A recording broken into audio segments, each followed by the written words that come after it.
నమస్కారం డిఆర్టీవీ న్యూస్ కి స్వాగతం. హెడ్లైన్ చూద్దాం.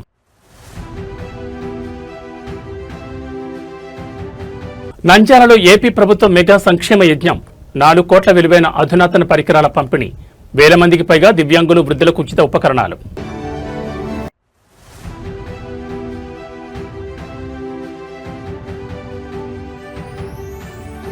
మంత్రి నారా లోకేష్ బ్రాహ్మణి దంపతుల శివార్చన, హైదరాబాద్ నివాసంలో ఆధ్యాత్మిక శోభ.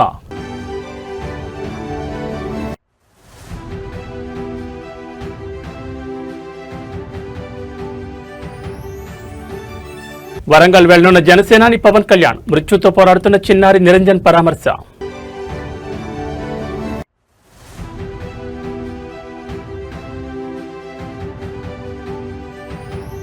సింగరేణి గనుల్లో కార్మికుల ప్రాణాలతో చెలగాటం, కనీస అవసరాలు గాలి కుదిలేసిన యాజమాన్యం. ఇక డీటెయిల్స్ చూస్తే, విశిష్టమైన సోమవారం పర్వదినాన్ని పురస్కరించుకుని ఆంధ్రప్రదేశ్ విద్యా ఐటీ శాఖల మంత్రి నారా లోకేష్ బ్రాహ్మణి దంపతులు తమ హైదరాబాద్ నివాసంలో మహాశివుడికి ప్రత్యేక పూజలు నిర్వహించారు. లోక కళ్యాణాన్ని కాంక్షిస్తూ వేద పండితుల ఆధ్వర్యంలో అత్యంత భక్తి శ్రద్ధలతో ఏకాదశ మహన్యాస పూర్వక రుద్రాభిషేకం శాస్త్రోక్తంగా జరిపారు. రాష్ట్ర ప్రజల ఆయురారోగ్యాలు, ఆంధ్రప్రదేశ్ ప్రగతి, ప్రజా సంక్షేమ ధ్యేయంగా ఈ మహారుద్రాభిషేకం సాగింది. శివునికి అత్యంత ప్రీతిపాత్రమైన సోమవారం రోజు నారా లోకేష్ దంపతులు తమ నివాసంలో ఈ విశేష పూజా కార్యక్రమం తలపెట్టారు. అనుభవజ్ఞులైన ఋత్వికులు, వేద పండితుల మంత్రోచ్చారణల మధ్య ఆధ్యాత్మిక శోభ ఉట్టిపడేలా మహారుద్రాభిషేకం కొనసాగింది. స్వామివారికి పాలు, పెరుగు, నెయ్యి, తేనె వంటి పంచామృతాలతో పాటు విశేష ద్రవ్యాలతో పండితులు అభిషేకం చేశారు. రాష్ట్రంలో నూతన పరిపాలన సాగుతున్న తరుణంలో ఏపీ అభ్యున్నతి, ప్రజల సుఖ సంతోషాల కోసం లోకేష్ దంపతులు సంకల్పం చెప్పుకుని పూజలో కూర్చున్నారు. దాదాపు 2 గంటల పాటు సాగిన ఈ వేడుకలో లోకేష్ బ్రాహ్మణి దంపతులు సాంప్రదాయ వస్త్రధారణలో పాల్గొని భక్తి శ్రద్ధలతో శివార్చన చేశారు. పూజ అనంతరం వేద పండితులు, ఋత్వికులు నారా లోకేష్ దంపతులకు వేదాశీర్వచనం చేసి స్వామివారి తీర్థప్రసాదాలు అందజేశారు. లోకేష్ దంపతులు జరిపిన ఈ ఏకాదశ మహన్యాస పూర్వక రుద్రాభిషేకం దృశ్యాలు ప్రస్తుతం సోషల్ మీడియాలో వైరల్ గా మారాయి. లోకేష్ దంపతులకు భగవంతుడి ఆశీస్సులు ఎల్లప్పుడూ ఉండాలని అభిమానులు, టీడీపీ శ్రేణులు ఆకాంక్షిస్తున్నారు. జనసేన అధినేత ఆంధ్రప్రదేశ్ ఉప ముఖ్యమంత్రి పవన్ కళ్యాణ్ రేపు వరంగల్ జిల్లాలో పర్యటించనున్నట్లు సమాచారం అందుతోంది. ప్రాణాంతకమైన వ్యాధితో బాధపడుతూ మృత్యుతో పోరాడుతున్న నిరంజన్ అనే చిన్నారి చివరి కోరిక మేరకు ఆ బాలుని పరామర్శించి ధైర్యం చెప్పేందుకు పవన్ స్వయంగా వరంగల్ వెళ్లనున్నట్టు తెలుస్తోంది. ఇందుకు సంబంధించిన అధికారిక షెడ్యూల్ వెలువడింది. అయితే ఇటీవల తెలంగాణలో రేగిన స్థానికత వివాదం నేపథ్యంలో జనసేనాని వరంగల్ పర్యటన ఇప్పుడు రాజకీయ వర్గాల్లో తీవ్ర ప్రాధాన్యత సంతరించుకుంది. పవన్ కళ్యాణ్ అంటే కేవలం రాజకీయ నాయకుడే కాదు, ఆయనలోని మానవత్వానికి ఎన్నో సంఘటనలు నిదర్శనంగా నిలిచాయి. ఇప్పుడు వరంగల్ చెందిన నిరంజన్ అనే బాలుడు తీవ్ర అనారోగ్యంతో బాధపడుతూ తన అభిమాన నాయకుడు పవన్ కళ్యాణ్ ఒక్కసారైనా చూడాలని చివరి కోరికను వ్యక్తం చేశాడు. ఈ విషయం జనసేన దృష్టికి వెళ్లడంతో ఆయన తన బిజీ షెడ్యూల్ను పక్కన పెట్టి వరంగల్ వెళ్లేందుకు సిద్ధమైనట్లు పార్టీ వర్గాలు చెబుతున్నాయి. మరోవైపు ఇటీవల తెలంగాణ రాజకీయాల్లో పవన్ కళ్యాణ్ స్థానికత అంశంపై జరిగిన చర్చల నడుమ ఈ పర్యటన రాజకీయ రంగు పులుముకుంది. తెలంగాణలో జనసేన ఉనికిని చాటడమే కాకుండా క్షేత్రస్థాయిలో పార్టీని బలోపేతం చేసేందుకు పవన్ వ్యూహాలు రచిస్తున్నారు. ఇందులో భాగంగానే తెలంగాణలో ఇతర పార్టీల నుంచి కీలక నేతలను జనసేనలోకి ఆహ్వానించేందుకు, చేరికలను సమీక్షించేందుకు త్వరలోనే ఒక ప్రత్యేక జాయినింగ్స్ కమిటీని నియమించబోతున్నట్లు జనసేన కేంద్ర కార్యాలయం ప్రకటించింది. ఈ తరుణంలో పవన్ వరంగల్ పర్యటన రాజకీయంగా సరికొత్త సమీకరణాలకు దారితీసే అవకాశం ఉంది. తెలంగాణ ఆర్థిక వ్యవస్థకు వెన్నెముక నిచ్చిన సింగరేణి బొగ్గు గనుల్లో కార్మికుల కనీస అవసరాలను, భద్రతను యాజమాన్యం గాలి కుదిలేసిందనే సంచలన ఆరోపణలు వెల్లువెత్తున్నాయి. గడ్డపార పట్టి నల్ల బంగారాన్ని వెలికితీసే కార్మికులకు గనుల లోపల కనీసం తాగడానికి మంచినీరు కూడా అందించడం లేదని, ఇది ముమ్మాటికి మానవ హక్కుల ఉల్లంఘన కిందకి వస్తుందని కార్మిక సంఘాలు మండిపడుతున్నాయి. అంతర్జాతీయంగా గనుల్లో రక్షణ కోసం అత్యాధునిక సాంకేతికత వాడుతుంటే ఇక్కడ మాత్రం పాత పద్ధతులతో కార్మికుల ప్రాణాలను పణంగా పెడుతున్నారనే విమర్శలు వినిపిస్తున్నాయి. 100 అడుగుల లోతున ప్రాణాలను గుప్పెట్లో పెట్టుకుని పనిచేసే సింగరేణి కార్మికుల పట్ల ప్రభుత్వం, యాజమాన్యం నిర్లక్ష్య ధోరణి ప్రదర్శిస్తున్నాయనే ఆరోపణలు తీవ్ర దుమారం రేపుతున్నాయి. గనుల లోపల ఊపిరాడకుండా చేసే వాతావరణం ఉంటోందని, కనీస వెంటిలేషన్ ఏర్పాట్లు సరిగా లేకపోవడంతో కార్మికులు శ్వాసకోశ ఇబ్బందులతో సతమతమవుతున్నారని కార్మికులు ఆవేదన వ్యక్తం చేస్తున్నారు. ప్రపంచవ్యాప్తంగా మైనింగ్ రంగంలో కార్మికుల రక్షణ, ప్రాణవాయు సరఫరా కోసం digital technology, advanced ventilation systems ఉపయోగిస్తుంటే సింగరేణిలో మాత్రం దశాబ్దాల నాటి కాలం చెల్లిన పద్ధతుల్ని కొనసాగిస్తుండడంపై తీవ్ర విమర్శలు వినిపిస్తున్నాయి. గనుల్లోకి వెళ్లే కార్మికులకు తగినంత ఆక్సిజన్ అందించలేని దుస్థితిలో యాజమాన్యం ఉండడం శోచనీయమని ప్రతిపక్షాలు, కార్మిక సంఘాల నేతలు ధ్వజమెత్తుతున్నారు. తక్షణమే గనుల్లో తనిఖీలు చేపట్టి భద్రతా ప్రమాణాలు పెంచాలని డిమాండ్ చేస్తున్నారు. సింగరేణి కార్మికుల ప్రాణాలతో ఆడుకుంటున్న ఈ వ్యవహారంపై మానవ హక్కుల కమిషన్ కూడా జోక్యం చేసుకోవాలని కార్మిక శ్రేణులు కోరుతున్నాయి. మరి ఈ తీవ్ర ఆరోపణలపై సింగరేణి యాజమాన్యం మరియు ఇంధన శాఖ ఎలా స్పందిస్తాయో చూడాలి. ఇవాళ వస్తా ఉంటే గేట్ కాడ అడ్డుకున్నారు, నిన్న కూడా పోతా ఉంటే గేట్ కాడ అడ్డుకున్నారు. ఎందుకోసం అడ్డుకుంటున్నారంటే భయం పుట్టుకుంది ప్రభుత్వానికి. ఏంది కార్మికులను సరిగా చూసుకోలేకపోతున్నారు. ఉన్న డబ్బులన్నీ కాంట్రాక్టర్లకు ఇస్తున్నారు. కనీసం మనకు డ్రిల్లింగ్ మెషిన్ కి చిన్న బిట్స్ లేవన్నా, మెషిన్ రిపేర్ ఉందన్నా, ఏ చిన్న అంశం బాగలేదన్నా కూడా బడ్జెట్ లేదని మీకు చెప్తున్నారు, రిపేర్లు చేస్తలేరు, పనిముట్లు ఇస్తలేరు. కానీ కాంట్రాక్టర్లకు ఇవ్వడానికి మాత్రం 100 కోట్లు 1000 కోట్ల రూపాయలు ఉన్నాయి. అవి రెగ్యులర్ గా పేమెంట్స్ అవుతున్నాయి. కానీ మనం ఏదైనా చిన్నది అడిగినా కూడా పాత మెషిన్లే మళ్ళీ రిపేర్ చేసి వాడుకోలేదు తప్పితే కొత్త మెషిన్లు కొన్నటువంటి పరిస్థితి లేదు. సింగరేణి పుట్టింది ఎప్పుడో పుట్టింది. ఆనాడు ఎప్పుడో మైన్ లోపలికి గాలి వంచేటటువంటి ఆక్సిజన్ మెషిన్ వచ్చింది. ఆ మెషిన్లు ఇప్పుడు ప్రపంచవ్యాప్తంగా అత్యాధునిక టెక్నాలజీతోని అద్భుతంగా నడుస్తున్నాయి. కానీ మన దగ్గర మాత్రం అప్పుడెప్పుడో పెట్టిన మెషినే ఉంది. అంటే కనీసం గాలి కానీ నీరు కానీ ఇయ్యకపోతే ఇక యాజమాన్యం ఉంది ఎందుకు అని చెప్పి నేను అడుగుతా ఉన్నా. నిన్న ఇంకో మైన్ దగ్గర పోతే బాటిల్ పట్టుకొని లోపలికి పోతున్నారు. పాపం మీకుండే పనిముట్లు వేరే ఉంటాయి, మీరు నడవాల్సింది నడవాలే, మీదికెళ్ళి ఇంటికెళ్ళి మంచినీళ్ళ బాటిల్ పట్టుకురావాలంటే మరి కనీసం అది కూడా వేయలేకపోతే సింగరేణి యాజమాన్యం నిజంగా సిగ్గుపడాలి. ఇక్కడ ఉండేటటువంటి ఆఫీసర్స్ అందరికి కూడా నేను హెచ్చరిక చేస్తా ఉన్నా, ఇది మానవ హక్కుల ఉల్లంఘన, కార్మికులదే కాదు, ఇది మానవ హక్కుల ఉల్లంఘన. డెఫినెట్ గా డ్రింకింగ్ వాటర్ బాగుండాలి, ఆక్సిజన్ కరెక్ట్ గా ఉండాలి. ముందు కార్మికులు ఆరోగ్యంగా ఉంటేనే ప్రొడక్షన్ వస్తుంది. కాబట్టి ఆ విషయం మీద యాజమాన్యం దృష్టి పెట్టాలని చెప్పి నేను డిమాండ్ చేస్తా ఉన్నా. తెలంగాణలో బాలికల భవిష్యత్తుకు భరోసా కల్పిస్తూ సమాజానికి పట్టిన బాల్య వివాహాలనే మహమ్మారిని క్షేత్రస్థాయి నుంచి తుడిచిపెట్టేందుకు రాష్ట్ర మహిళా శిశు సంక్షేమ శాఖ ఒక చారిత్రాత్మక అడుగు వేసింది. బాల్య వివాహం బతుకు ఆగో అనే నినాదంతో రాష్ట్ర వ్యాప్త పోరాటానికి శ్రీకారం చుట్టింది. 2 దశాబ్దాలుగా బాలికల సాధికారత కోసం అద్భుతంగా పనిచేస్తున్న తరుణి స్వచ్ఛంద సంస్థతో ప్రభుత్వం అవగాహన ఒప్పందం కుదుర్చుకుంది. నిన్న సచివాలయంలో మంత్రి సీతక్క సమక్షంలో ఈ హైప్రొఫైల్ ఒప్పందం జరిగింది. బాల్య వివాహాల కారణంగా బాలికల చదువుకు దూరవడమే కాకుండా మైనర్ గర్భధారణల వల్ల తీవ్ర ఆరోగ్య సమస్యలు ఎదుర్కొని ప్రాణాలకే ముప్పొస్తోందని మంత్రి సీతక్క ఆవేదన వ్యక్తం చేశారు. ఇది కేవలం ఒక కుటుంబ సమస్య కాదు, సమాజమంతా కలిసి పోరాడాల్సిన సామాజిక సమస్య అని స్పష్టం చేశారు. ఈ చారిత్రాత్మక ఒప్పందంలో భాగంగా ప్రభుత్వం మరియు తరుణి సంస్థ కలిసి అంగన్వాడీ సిబ్బంది, సూపర్వైజర్లు, సిడిపిఓలకు ప్రత్యేక సాంకేతిక శిక్షణ ఇవ్వనున్నారు. గ్రామీణ ప్రాంతాల్లో బాల్య వివాహాల దుష్పరిణామాలపై సోషల్ మీడియా మరియు డిజిటల్ నెట్వర్క్ల ద్వారా హోరెత్తించేలా ప్రణాళికలు సిద్ధం చేశారు. ఈ ప్రతిష్టాత్మక కార్యక్రమంలో మహిళా శిశు సంక్షేమ శాఖ సెక్రటరీ అనితా రామచంద్రన్, డైరెక్టర్ శృతి ఓజు, తరుణి సంస్థ వ్యవస్థాపకులు మమతా రఘువీర్ పాల్గొన్నారు. ప్రతి బాలిక తన కలలను నిజం చేసుకునే సురక్షిత వాతావరణాన్ని కల్పించడానికి సమాజంలోని ప్రతి ఒక్కరూ బాధ్యతగా ముందుకు రావాలని మంత్రి పిలుపునిచ్చారు. ప్రభుత్వ అధికార యంత్రాంగం, క్షేత్రస్థాయి స్వచ్ఛంద సంస్థల అనుభవం కలిసికట్టుగా పనిచేయబోతుండటంతో తెలంగాణలో బాల్య వివాహాల వ్యవస్థపై గట్టి దెబ్బ పడనుందని విశ్లేషకులు భావిస్తున్నారు. ఇకపై ఎక్కడ బాల్య వివాహం జరిగినా కఠిన చర్యలు తప్పవని అధికారులు హెచ్చరిస్తున్నారు.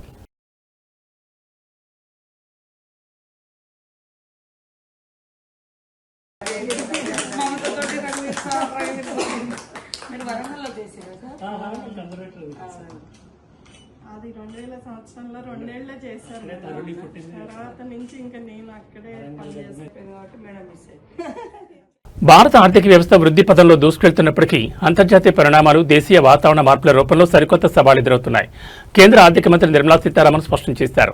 ప్రపంచ మార్కెట్లో క్రూడాయిల్ ధరలో నెలకొన్న అనిశ్చితితో పాటు విదేశీ మారక ద్రవ్య రేట్లలో వస్తున్న మార్పులు దేశ ఆర్థిక స్థితిపై ఒత్తిడి పెంచుతున్నాయని ఆమె విశ్లేషించారు. అయితే ఇటువంటి క్లిష్ట పరిస్థితులను ఎదుర్కొనేందుకు వీలుగా ప్రభుత్వం ముందస్తు వ్యూహాలతో సిద్ధంగా ఉందని ఆర్థిక మంత్రి భరోసా ఇచ్చారు. దేశ ఆర్థిక పురోగతిపై కేంద్ర ఆర్థిక మంత్రి నిర్మలా సీతారామన్ ఉన్నత స్థాయి సమీక్ష నిర్వహించి కీలక విషయాలు వెల్లడించారు. అంతర్జాతీయంగా ముడి చమురు సరఫరాలు, అడ్డంకులు, గ్లోబల్ మార్కెట్లో ఎరువుల ధరలు విపరీతంగా పెరగడం దేశీయంగా భారంగా మారాయని పేర్కొన్నారు. దీనికి తోడు ముడి పదార్థాల కొరత, దిగుమతుల్లో వస్తున్న అంతరాయాలు దేశీయ పరిశ్రమల ఉత్పత్తి వ్యయాన్ని పెంచుతున్నాయని ఆందోళన వ్యక్తం చేశారు. మరోవైపు దేశంలో ఈ ఏడాది నమోదవుతున్న తక్కువ వర్షపాతంపై కూడా ఆర్థిక మంత్రి ప్రత్యేకంగా ప్రస్తావించారు. తక్కువ వర్షపాతం వల్ల వ్యవసాయ రంగం దెబ్బతినే అవకాశం ఉన్నందున మార్కెట్లో ఆహార ధాన్యాల సరఫరాకు ఎక్కడా ఇబ్బంది లేకుండా చూస్తామన్నారు. దేశంలో ఆహార భద్రతను కాపాడేందుకు మరియు ధరల నియంత్రణలో ఉంచేందుకు వీలుగా ప్రభుత్వం ఇప్పటికే తగినంత బఫర్ స్టాక్ను అత్యంత సిద్ధంగా ఉంచిందని నిర్మలా సీతారామన్ స్పష్టం చేశారు. గ్లోబల్ సవాళ్లు ఉన్నప్పటికీ అంతర్గత మార్కెట్ను బలోపేతం చేయడం ద్వారా వృద్ధి రేటును కాపాడుకుంటామని ధీమా వ్యక్తం చేశారు. అంతర్జాతీయ ఆర్థిక ఒడిదుడుకులను తట్టుకుంటూనే దేశీయంగా ద్రవ్యోల్బణాన్ని అదుపులో ఉంచేందుకు ఆర్థిక శాఖ రిజర్వ్ బ్యాంక్ ఆఫ్ ఇండియాతో కలిసి నిరంతరం పర్యవేక్షిస్తోందని మంత్రి తెలిపారు. కేంద్రం తీసుకుంటున్న ఈ ముందస్తు బఫర్ స్టాక్ చర్యలు దేశీయ మార్కెట్లకు పెద్ద ఊరటనిచ్చే అంశంగా ఆర్థిక నిపుణులు భావిస్తున్నారు.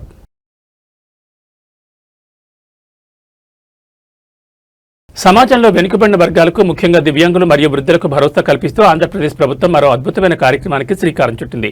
నంద్యాల జిల్లాలో ఏర్పాటు చేసిన ఒక బృహత్తర సంక్షేమ వేదికపై 3,000 మందికి పైగా లబ్ధిదారులకు ఉచితంగా సహాయక ఉపకరణాలను పంపిణీ చేశారు.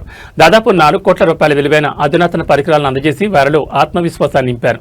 ముఖ్యమంత్రి చంద్రబాబు నాయుడు దూరదృష్టితో కూడిన నాయకత్వంలో తెలుగుదేశం పార్టీ సమాజంలోని ప్రతి ఒక్కరికి సమగ్ర వికాసం అందించేందుకు అహర్నిశలు శ్రమిస్తోందని ప్రజాప్రతినిధులు ఈ సందర్భంగా స్పష్టం చేశారు. నంద్యాల జిల్లాలో జరిగిన ప్రతిష్టాత్మక కార్యక్రమంలో మంత్రులు, స్థానిక ప్రజాప్రతినిధులు పాల్గొని లబ్ధిదారులకు పరికరాలను స్వయంగా అందజేశారు. మోటరైజ్డ్ ట్రైసైకిళ్లు, అత్యాధునిక వీల్ చైర్లు, వెనుకడి యంత్రాలు మరియు కృత్రిమ అవయవాలను భారీ సంఖ్యలో పంపిణీ చేశారు. ఈ మహత్తర కార్యం ద్వారా వేలాది మంది దివ్యాంగులు, వృద్ధులు ఇతరులపై ఆధారపడకుండా తమ దైనందిన జీవితంలో స్వయం సమృద్ధి సాధించనున్నారు. ఈ ప్రతిష్టాత్మక కార్యక్రమాన్ని విజయవంతం చేయడంలో అసాధారణ మద్దతు అందించిన కేంద్ర ప్రభుత్వ రక్షణ శాఖ పరిధిలోని artificial limbs manufacturing corporation of India అంటే అలింకో సంస్థకు కూటమి ప్రభుత్వం మరియు నేతలు హృదయపూర్వక కృతజ్ఞతలు తెలిపారు. చంద్రబాబు నాయకత్వంలో దివ్యాంగుల సంక్షేమానికి అత్యున్నత ప్రాధాన్యత ఇస్తున్నామని, కేవలం ఆర్థిక సహాయమే కాకుండా వారి జీవన ప్రమాణాలను పెంపొందించే ఇటువంటి వినూత్న కార్యక్రమాలను రాష్ట్ర వ్యాప్తంగా విస్తరిస్తామని నేతలు స్పష్టం చేశారు. P.N. Reddy High School, recognized by Government of Telangana. Narsapur Crossroads, District Medak. Classes from nursery to 10th class. English medium, ప్రశాంత వాతావరణంలో నెలకొని అన్ని వసతులతో ఉన్న విశాలమైన స్వంత భవనం, కాలుష్యరహిత గ్రీన్ క్యాంపస్. అన్ని తరగతుల ప్రజలకు అందుబాటులో సాధారణ ఫీజులు, అత్యున్నత విద్యా ప్రమాణాలు, అసాధారణమైన విజయాలు. మా ప్రత్యేకతలు: నర్సరీ, ఎల్కేజీ, యూకేజీ పిల్లలకు ప్లేవే టీచింగ్ విధానం, round the clock CC camera monitoring, అనుభవం గడించిన ఉపాధ్యాయుల బృందం, కేరళ టీచర్లచే విద్యా బోధన, వసతులతో కూడినటువంటి విశాలమైన తరగతి గదులు, పరిమిత సంఖ్యలో విద్యార్థులు. ప్రతి విద్యార్థిపై ప్రత్యేక శ్రద్ధ చూపుతూ yoga, meditation, spoken English, interactive sessions నిర్వహించబడుతుంది. చదువుతో పాటు కంప్యూటర్ ల్యాబ్, డిజి ల్యాబ్ ద్వారా టాపిక్ పట్ల అవగాహన కలిగించుట, ఐఐటి ఫౌండేషన్ స్పెషల్ క్లాసెస్ నిర్వహించబడతాయి. ప్రతి ఏటా ఎస్ఎస్సిలో 100% రిజల్ట్ సాధించి ప్రభంజనం సృష్టిస్తున్న విద్యా సంస్థ P.N. Reddy High School. Science lab, science fair, art fair నిర్వహించుట, సాంస్కృతిక కళలు, డాన్స్, డ్రామా, గేమ్స్ నిర్వహించుట మరియు సోషల్ యాక్టివిటీస్లో పార్టిసిపేట్ చేయించుట,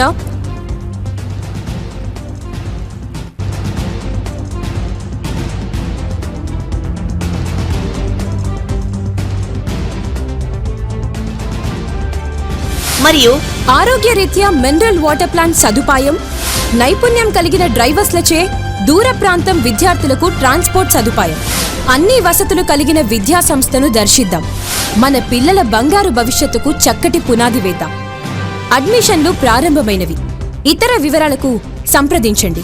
ప్రిన్సిపల్ కుమారి వైష్ణవి రెడ్డి, కరెస్పాండెంట్ విద్యారత్న మరియు నంది అవార్డుల గ్రహీత శ్రీ P.N. రెడ్డి గారు. Contact cell number 9849501388.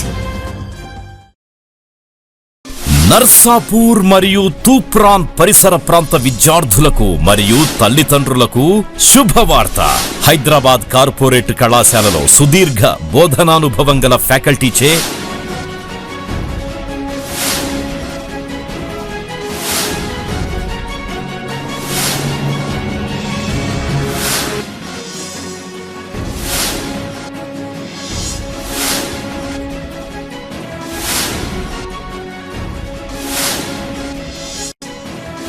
బోధనలు అందిస్తూ నూతన టెక్నాలజీతో డిజిటల్ టీచింగ్ ని ప్రవేశపెడుతూ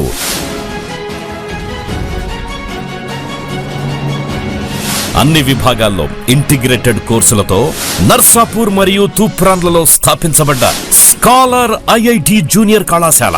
మన స్కాలర్ జూనియర్ కళాశాలలో IIT, JEE, NEET, EAPCET తో పాటు CA foundation, CLAT, CUET, NDA వంటి ఇంటిగ్రేటెడ్ కోర్సులకి ప్రత్యేక శిక్షణ ఇవ్వబడుతుంది. విద్యారంగంలో సుదీర్ఘ అనుభవం గల పి నరసింహారెడ్డి గారి మేనేజ్మెంట్ ఆధ్వర్యంలో నడుస్తున్న నమ్మకమైన విద్యా సంస్థలు స్కాలర్ జూనియర్ కళాశాల నర్సాపూర్ మరియు తూప్రాన్ నాణ్యమైన విద్యా సదుపాయాలతో పాటు ప్రతి విద్యార్థి వ్యక్తిగత అభివృద్ధి కోసం ఫ్యాకల్టీచే నిరంతరం వ్యక్తిగత పర్యవేక్షణ, బాలికలు మరియు బాలురకు ప్రత్యేక హాస్టల్ సదుపాయం, విద్యార్థులకు ఎడ్యుకేషన్ లోన్ సదుపాయం కూడా కలదు. Narsapur branch address police station ఎదురుగా పిఎన్ రెడ్డి హై స్కూల్ ప్రాంగణంలో నర్సాపూర్. అడ్మిషన్స్ కొనసాగుతున్నవి. వివరాల కొరకు బ్రాంచ్ల నంబర్లని సంప్రదించగలరు. Scholar IIT junior college opposite police station Narsapur. సంప్రదించవలసిన ఫోన్ నంబర్లు 9704255697, 9849501388. మీ విజయానికి సరైన గమ్యం స్కాలర్ ఐఐటి జూనియర్ కళాశాల. మీ విజయానికి సరైన గమ్యం. కాకినాడలో అదృశ్యమైన చిన్నారి కేసు దర్యాప్తు అత్యంత ఉత్కంఠంగా మారింది. పాప అదృశ్యమై ఇన్ని రోజులవుతున్నా ఎలాంటి ఆచూకీ లభించకపోవడంతో స్థానికంగా తీవ్ర ఆందోళన నెలకొంది. ఈ కేసుకు సంబంధించి జిల్లా ఎస్పీ బిందు మాధవ్ కీలక విషయాలను మీడియాతో పంచుకున్నారు. కిడ్నాప్ జరిగి ఉండకపోవచ్చని, చిన్నారిని అటవీ మృగాలు లాక్కెళ్లుంటాయని పోలీసులు బలంగా అనుమానిస్తున్నారు. థర్మల్ డ్రోన్ల సాయంతో గాలింపు చర్యలు చేపట్టినప్పటికీ ఇప్పటి వరకు ఎలాంటి స్పష్టమైన ఆధారాలు దొరకలేదని ఎస్పీ వెల్లడించారు. చిన్నారి అదృశ్యం వెనుక అనేక అనుమానాలు వ్యక్తమవుతున్న నేపథ్యంలో ఎస్పీ బిందు మాధవ్ దర్యాప్తు పురోగతిని వివరించారు. పరిసర ప్రాంతాల్లోని సీసీటీవీ ఫుటేజ్లను క్షుణ్ణంగా పరిశీలించామని, పాపను ఎవరైనా ఎత్తుకెళ్లినట్లు ఎలాంటి ఆధారాలు లభించలేదని స్పష్టం చేశారు. దీంతో సమీపంలో ఉన్న అడవి జంతువులు ఏమైనా చిన్నారిపై దాడి చేసి అడవిలోకి లాక్కెళ్లి ఉంటాయన్న కోణంలో విచారణ జరుపుతున్నామన్నారు. దీనికి తోడు మరో కీలక కోణాన్ని కూడా పోలీసులు విశ్లేషిస్తున్నారు. పాప అదృశ్యమైన రోజు ఆ ప్రాంతంలో భారీ వర్షం కురిసింది. అది ఎగుడు దిగుడుగా ఉండే కొండ ప్రాంతం కావడంతో వర్షపు వరద నీటి దాటికి చిన్నారి కాలు జారి కింద కొట్టుకుపోయిందా అనే అనుమానాలు కూడా వ్యక్తం చేస్తున్నారు. ఎలాంటి వాతావరణంలోనైనా మనుషుల ఉనికిని పసిగట్టే అత్యాధునిక థర్మల్ డ్రోన్ల సహాయంతో అటవీ ప్రాంతం, కాలువల వెంబడి గాలింపు చర్యలు కొనసాగుతున్నాయని ఎస్పీ తెలిపారు. పాప ఆచూకీ కోసం అటు పోలీసులు, ఇటు స్థానికులు అహర్నిశలు శ్రమిస్తున్నారు. ఏది ఏమైనా పసి ప్రాణం క్షేమంగా తిరిగి తల్లిదండ్రుల చెంతకు చేరుకోవాలని అందరూ కోరుకుంటున్నారు. ప్లాన్డ్ అబ్డక్షన్ అనేది అవకాశం లేదు. పాప అంతటా పాప నడిచి వెళ్ళటం చూశారు కాబట్టి, అందరూ ఐ విట్నెస్లు ఉన్నారు కాబట్టి, పాసర్ బై ఎవరైనా తీసుకెళ్లారా అనేది కూడా ఎలిమినేట్ చేయొచ్చు. పాసర్ బై ఎవరైనా తీసుకెళ్తుంటే అది టెక్నికల్ అనాలిసిస్ తో వెరిఫై చేయడానికి ట్రై చేస్తున్నాం. సీసీ ఫుటేజ్ తీసుకున్నాము, ఐపీడీఆర్ తీసుకున్నాము, టవర్ డంపులు తీసుకున్నాము. ఇవన్నీ అనాలిసిస్ ఇస్ ప్యారలీ గోయింగ్ ఆన్. ఖచ్చితంగా అండి, అడవి జంతువుల వల్ల కూడా ప్రమాదం ఉండే అవకాశం ఉంది. చిన్న పాప కాబట్టి, షీ వెయిస్ వెరీ లిటిల్ కాబట్టి ఏదన్నా వైల్డ్ యానిమల్ లాక్కొని వెళ్ళే అవకాశం ఉంది. దానికోసమే ఫారెస్ట్ డిపార్ట్మెంట్ ని రిక్వెస్ట్ చేసి వాళ్ళని కూడా రోపిన్ చేయడం జరిగింది. డ్రోన్ సెర్చ్ కంటిన్యూ అవుతుంది ఆ యాంగిల్ లో. 6 పాయింట్లు గుర్తించామన్నారు సార్.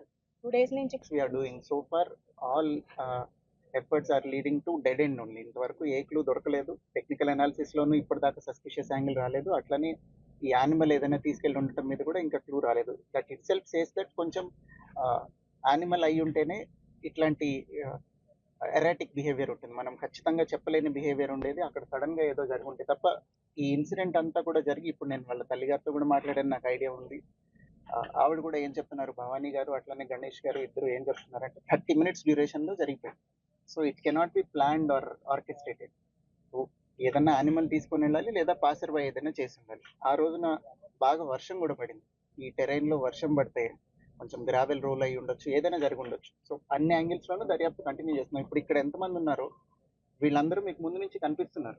ఇవాళ వచ్చిన వాళ్ళు కాదు కదా వీళ్ళందరూ కంటిన్యూస్ గా 24/7 ఏ నిమిషం అయితే కంప్లైంట్ వచ్చిందో అప్పటి నుంచి, because it is a small kid, ఆహారం లేక చనిపోకూడదు. ఒకవేళ ఎక్కడైనా తప్పిపోయి ఇక్కడిక్కడే ఉండి ఆహారం లేక చనిపోతే అది చాలా బాధాకరమైన విషయం అని అప్పటి నుంచే చాలా ఎఫర్ట్స్ పెట్టడం జరిగింది. సో అన్ని యాంగిల్స్ ఇంకా పర్సూ చేస్తున్నాము. Both technical analysis and search will go on. ఈ కేసులో కీలకమైనది కుక్క.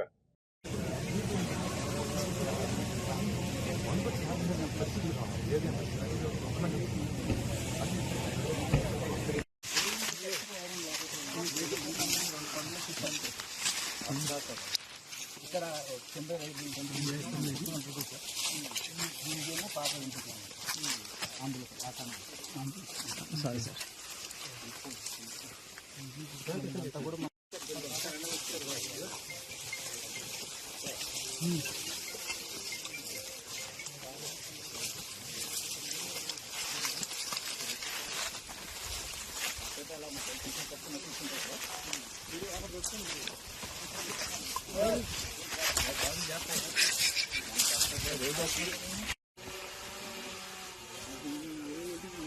సరిపోయే రోజు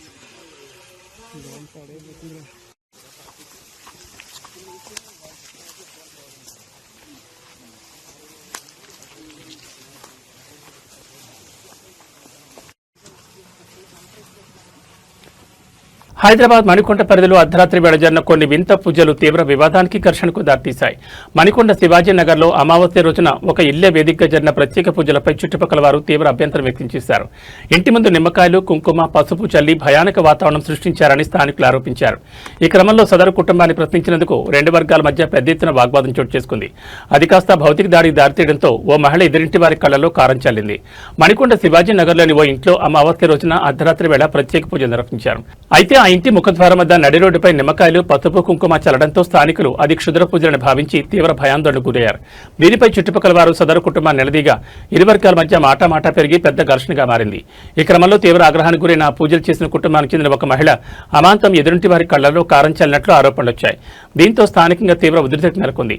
సమాచారం అందుకున్న వెంటనే రాయదుర్గం పోలీసులు సంఘటనా స్థలానికి చేరుకుని ఇరు వర్గాలను చెల్లాచెదురు చేసి పరిస్థితిని అదుపులోకి తెచ్చారు. బాధితుల ఫిర్యాదు మేరకు రాయదుర్గం పోలీస్ స్టేషన్లో కేసు నమోదు చేశారు. అమావాస్య రోజున జరిగిన ఈ ఘటనతో మణికొండ పరిసర ప్రాంతాల్లో కొద్దిసేపు అలజడి రేగింది. అసలు వారు చేసింది క్షుద్ర పూజల లేక వ్యక్తిగత నమ్మకాలతో చేసిన సాధారణ పూజల అనే కోణంలో పోలీసులు దర్యాప్తు చేస్తున్నారు. కళ్లలో కారం చెల్లిన మహిళపై గొడవకు కారణమైన వారిపై చట్టపరమైన చర్యలు తీసుకుంటామని రాయదుర్గం పోలీసులు స్పష్టం చేశారు.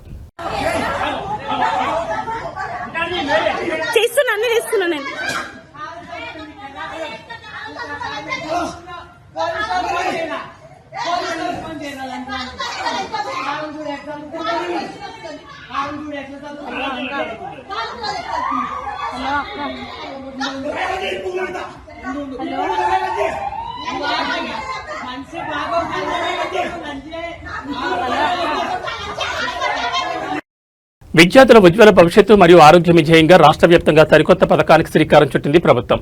బడిపిల్లల్లో పౌష్టికాహార లోపాన్ని నివారించి వారిని ఆరోగ్యంగా తీర్చిదిద్దేందుకు వీలుగా ప్రభుత్వ పాఠశాలలో బ్రేక్ఫాస్ట్ మిల్క్ పథకాన్ని అధికారికంగా ప్రారంభించారు. ప్రీ ప్రైమరీ నుండి 12వ తరగతి వరకు చదువుతున్న లక్షలాది మంది విద్యార్థులకు ప్రతిరోజు ఉదయం పాఠశాల ప్రారంభ సమయంలోనే రుచికరమైన అల్పాహారంతో పాటు పాలు లేదా రాగి జావ అందించనున్నారు. ఇందుకు సంబంధించిన రోజువారీ పోషకాలతో కూడిన వారాంతపు స్పెషల్ మెనూ కూడా విడుదలైంది.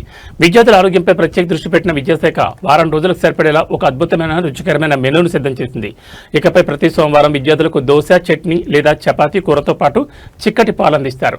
మంగళవారం రోజున చిరుధాన్యాలతో చేసిన మిల్లెట్ ఇడ్లీ, సాంబార్తో పాటు బలాన్నిచ్చే రాగి జావ ఇస్తారు. బుధవారం పిల్లలకు ఇష్టమైన పూరి, ఆలు కుర్మాలతో పాటు పాలు సరఫరా చేస్తారు. అలాగే గురువారం మళ్లీ మిల్లెట్ ఇడ్లీ, సాంబార్ మరియు రాగి జావ, శుక్రవారం రోజున వేడివేడి మిల్లెట్ ఉప్మా లేదా పొంగల్ చట్నీతో పాటు పాలు అందిస్తారు. ఇక వారం చివరి రోజున శనివారం నాడు కరకరలాడే 2 బోండాలు చట్నీతో పాటు రాగి జావను మెనూలు చేర్చారు. క్లుప్తంగా చెప్పాలంటే వారంలో సోమవారం, బుధ, శుక్రవారంలో పాలిస్తుండగా మంగళ, గురు, శనివారంలో ఎముకల పుష్టికి మేలు చేసే రాగి జావను అందించనున్నారు. ఈ సరికొత్త పౌష్టికాహార విందుపై విద్యార్థులు, వారి తల్లిదండ్రులు హర్షం వ్యక్తం చేస్తున్నారు. పాఠశాలలో అందించే అల్పాహార నాణ్యతను నిరంతరం పర్యవేక్షించేందుకు విద్యాశాఖ ప్రత్యేక అధికారులతో కూడిన కమిటీలను ఏర్పాటు చేస్తుంది. ఆహార తయారీలో ఎక్కడ శుభ్రత లోపించకుండా మెనూ ప్రకారం ఖచ్చితంగా వడ్డించాలని హెచ్చరించింది. ఈ పథకం ద్వారా బడుల్లో డ్రాప్అవుట్స్ తగ్గి విద్యార్థుల హాజరు శాతం గణనీయంగా పెరుగుతుందని విద్యా నిపుణులు అంచనా వేస్తున్నారు.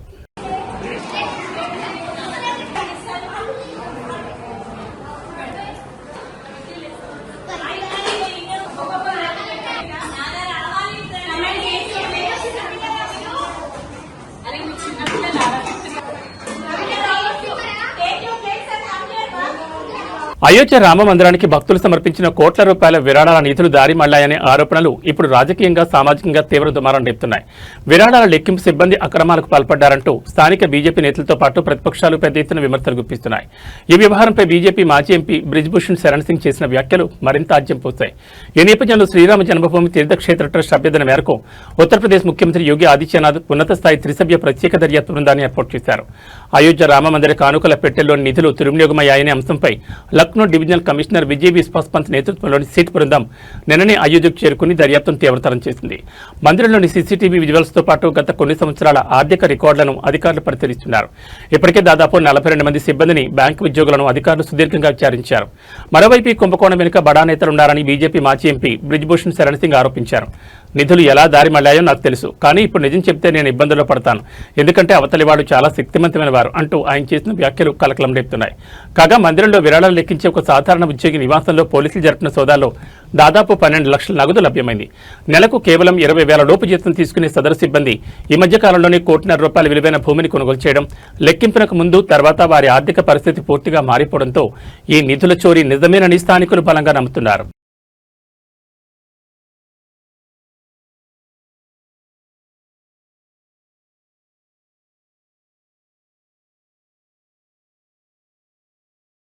బంగారం వెండి కొనుగోలు చేయాలనుకునే వారికి ఇది నిజంగా ఊరటనిచ్చే వార్త. గత కొన్ని రోజులుగా అకాతమీ హద్దుగా దూసుకెళ్తున్న పసిడి ధరలు హైదరాబాద్ బులియన్ మార్కెట్లో ఇవాళ ఒక్కసారిగా కిందకు దిగివచ్చాయి. అటు అంతర్జాతీయ మార్కెట్ ప్రభావంతో ఇటు స్థానిక మార్కెట్లో వెండి ధర భారీగా పతనమైంది. కేజీ వెండిపై ఏకంగా 5,000 రూపాయలు తగ్గడంతో కొనుగోలుదారులు హర్షం వ్యక్తం చేస్తున్నారు. దీంతో పాటు వివాహాది శుభకార్యాల సీజన్లో 22 మరియు 24 క్యారెట్ల బంగారం ధరలు కూడా స్వల్పంగా తగ్గుముఖం పట్టాయి. హైదరాబాద్ బులియన్ మార్కెట్ తాజా గణాంకాల ప్రకారం పెట్టుబడులకు అనుకూలమైన 10 గ్రాముల 24 క్యారెట్ల మేలిమి బంగారం ధర 160 రూపాయల పతనమై 151,370 రూపాయల వద్ద కొనసాగుతోంది. ఇక సాధారణ ఆభరణాల తయారీకి వినియోగించే 10 గ్రాముల 22 క్యారెట్ల బంగారం ధర కూడా 150 రూపాయల మేర తగ్గి 138,750 రూపాయల వద్ద పలుకుతోంది. మరోవైపు వెండి ధరలో అత్యంత భారీ వ్యత్యాసం కనిపించింది. కేజీ సిల్వర్ రేట్ ఏకంగా 5,000 రూపాయల మేర భారీగా పతనం కావడంతో ప్రస్తుతం మార్కెట్లో అది 2,75,000 రూపాయల వద్ద స్థిరపడింది. అంతర్జాతీయంగా డాలర్ ఇండెక్స్ లో వస్తున్న మార్పులు, ఫెడ్ రిజర్వ్ నిర్ణయాల నేపథ్యంలోనే ఈ ధరల తగ్గుదల చోటు చేసుకుందని మార్కెట్ నిపుణులు విశ్లేషిస్తున్నారు. అయితే తెలుగు రాష్ట్రాల్లోని వివిధ నగరాలు, ప్రాంతాలను బట్టి స్థానిక పన్నులు మరియు మేకింగ్ ఛార్జీల రూపంలో ఈ ధరల్లో స్వల్ప మార్పులుండే అవకాశం ఉంది. ధరలు స్వల్పంగా తగ్గడంతో నగరంలోని ప్రముఖ జ్యువెలరీ షోరూంలలో కొనుగోలుదారుల సందడి కొద్దిగా పెరిగింది. రాబోయే రోజుల్లో గ్లోబల్ మార్కెట్ స్థిరంగా ఉంటే ధరలు మరింత దిగొచ్చే ఛాన్స్ ఉందంటున్నారు బులియన్ విశ్లేషకులు.